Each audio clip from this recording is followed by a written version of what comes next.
Hey guys, I don't know how many people are actually going to watch this or any of that, but I did want to respond to the videos that are talking about homophobic slurs. I actually agree with you as far as reclaiming words and how that can be actually really important to people. One of the interesting things that I ran into was a couple weeks ago I went to a conference called MBLGTAC, which was the Midwest Bisexual, Lesbian, Gay, Transgender Ally College Conference. And it was up in Ann Arbor, Michigan, which it was actually a very good conference, very interesting. But one of the things that we saw there was something called 50 Faggots. I think, can y'all see that?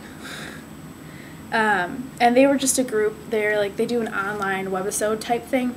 And they basically talk about these feminine gay men and how they live their lives and some of the issues that they come across. And one of the men that were in this group kind of talked about how he didn't identify as gay, he actually identified as a faggot, and that was how he identified it. It was part of his identity, and he didn't.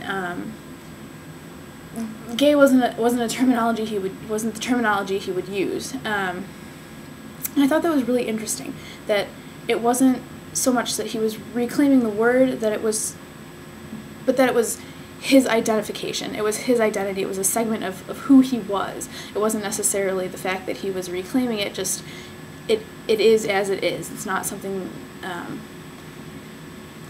that he like I said, that he was reclaiming. It was just something that is a part of him, and it wasn't something that he could contest or change. It just is. That's what it was. And I think that that's also really important to take into account, is identification. With homophobic slurs, yes, there have been issues with those words in the past, and they can still be considered homophobic if they're used in that way.